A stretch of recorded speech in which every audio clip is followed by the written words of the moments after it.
All right, good afternoon. Welcome back here to Trader Minute. Great to have you aboard.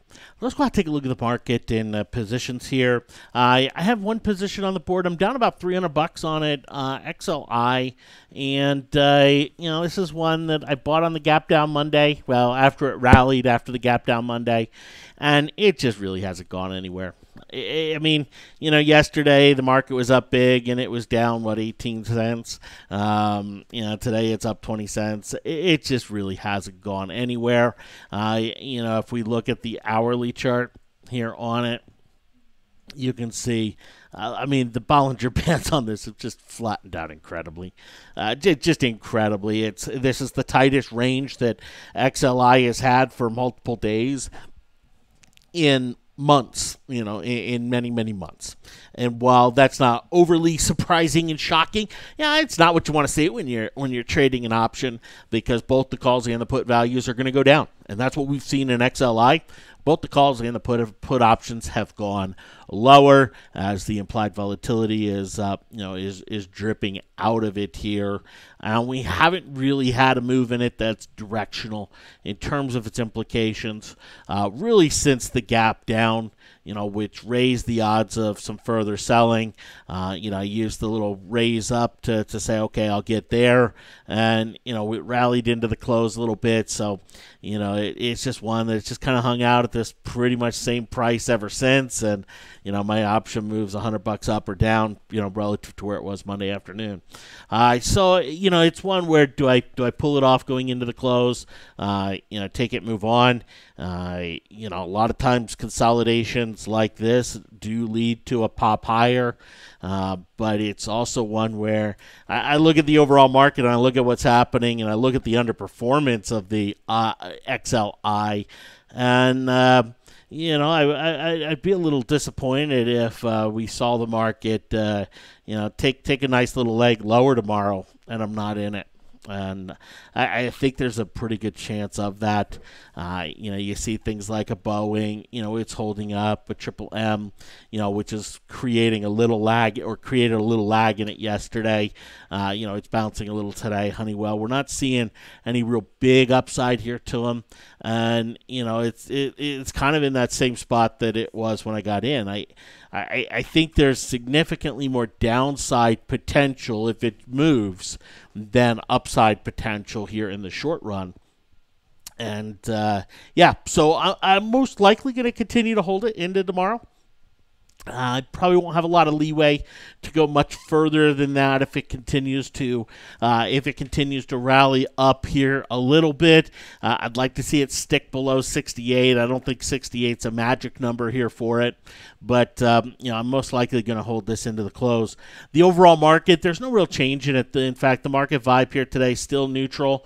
Banks leading the way here today, but take a look at the volumes today. They're half of what yesterday was, with 90 minutes to go. It is an incredibly light volume day, and we're right up into what was support back here in November, December. You'll notice I didn't call it resistance, because it's proven is that it's support. That's all it is proven. It has not proven resistance yet. It could ultimately prove resistance, but we can't call it resistance until it is proven. But we've come back into that area, here on the market.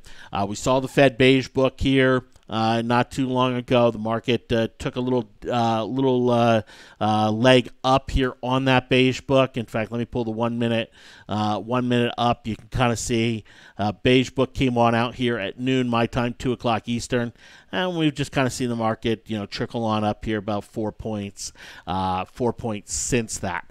We have seen a little bit of reversal in bonds here today.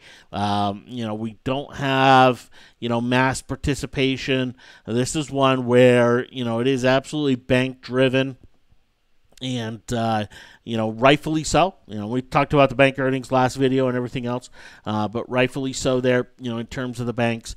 But, everything else fairly muted outside of that. Tech fairly muted, some up, some down. Utilities muted. Even energy stocks, and we've had a little bit of volatility in energy today, but even energy stocks fairly muted today. Here's oil. The oil inventory report showed some really big builds in distillates and in gasoline, and so we saw it sell off initially. But what do we know? When it comes to oil inventory report, it's not about the number; it's about the reaction. And the reaction here so far has been pretty bullish since that initial shot down. There with energy names. So we see that, and but outside of that, not a lot to really get too excited about. One that I've been kind of watching here today, data, Tableau here.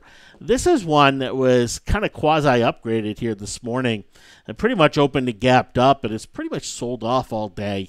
I find that very interesting action. When it gets a little positive news and, it sells on off a little bit there.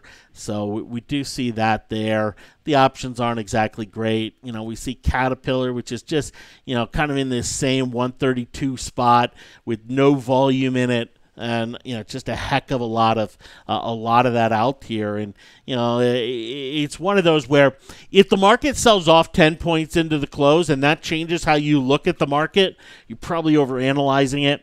And if the market rallies, 5 points into the close, and that changes how you look at it, you're probably overanalyzing it, here. And it's just one where we look at the metrics. Metrics are very little changed. There's just not a lot in it that we can look at and go, oh, wow, this has changed today or that has changed today. Bullish percent index is continuing to creep on up. We see volatility continue to, creep on down, albeit the VXX is flat here today. The VIX is down here just slightly. But those same themes have been continuing here throughout the day. We do have the dollar still on this little upswing, but it is kind of retesting. It is retesting this area of this kind of rounding pattern here. So I would not be surprised to see a lower high come into play here soon. I've taken a look at possibly playing it with UUP, with GLD.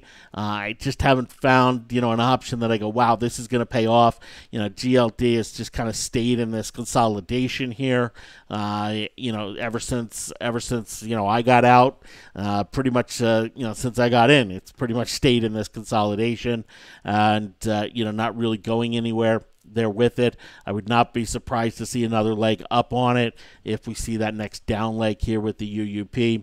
But some of the action, in the dollar, kind of driven by some of the concerns over Brexit and what's happening there, and some nervousness there. But it's a very small influence. I don't think it's a huge deal at all. But you look at the euro, it's kind of been trickling on down, and it's just kind of the opposite chart. How this bottom rounding pattern here, kind of coming in. Not kind of, but absolutely coming into play. So I would not be surprised to see a little bit of reversal in the euro dollar tonight, and that could affect things as we head into the market here tomorrow. So most likely I'll hold my XLI, my industrial ETF, and cash, and go from there. See what the morning brings. Ultimately, one of the things when it comes to judging rallies on the market, the rallies, they can speak volumes and they can mean something, right? And this one has. But in terms of, is this ultimately the bottom? How high do we go and all that? I do believe the next pullback is critical and is something that will speak volumes to the market. We don't always get it, but the normal is when you have a bounce like this, you're gonna get that next leg pullback. We can go chart after chart, market after market and see that. Is it going to happen tomorrow? Is it going to happen Friday? All the when and why and the catalyst, those are all, to be speculated on. But the normal is to have some sort of, decent pullback. And a lot of times you can look at that pullback in terms of the volumes, in terms of the catalyst, in terms of just the pure panic and volatility. And you start to see, divergences really kind of come into play, and that's what I'm expecting that we will ultimately see here when it comes to the market and into the end of this month. But it is going to need to start with a little bit of a catalyst, and that could actually be some good news, meaning it could happen on a bullish catalyst or perceived bullish catalyst. But it's not there yet. It hasn't started yet. It hasn't happened yet, and it's not happening yet. There's no evidence of even seeing it happening here just yet. Thanks for hopping on. Have yourselves a great one. We'll talk to you tomorrow morning. Take care.